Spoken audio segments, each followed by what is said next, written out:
Challenge জানিয়ে জনস্বার্থ মামলা হাইকোর্টে। আবেদনকারীর দাবি, জেলা প্রশাসনের অনুমতি ছাড়াই বাবরি তৈরি হচ্ছে। বাবরি মসজিদ তৈরির কোনো প্ল্যানের অনুমোদন নেই। এই নামের সঙ্গে একটি ঐতিহাসিক বিষয় জড়িত এবং এই নাম ব্যবহারে অস্থিরতা তৈরি হতে পারে।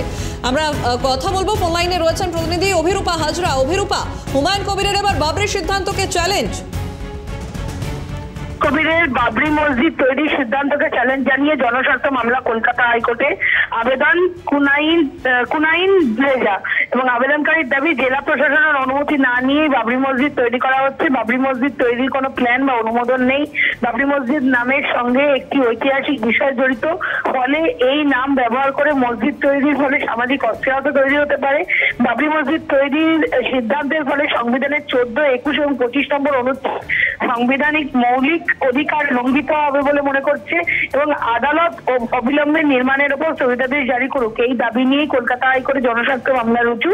বিচারপতি ভারপ্রাপ্ত প্রধান বিচারপতি সুজয় পাল এবং বিচারপতি পার্থসারথী সেনের ডিভিশন বেঞ্চ মামলাটি মৌখিকভাবে গ্রহণ করেছেন এবং লিখিত দায়ের হলেই এই মামলাটি চলতি সপ্তাহে শুনানির সম্ভাবনা।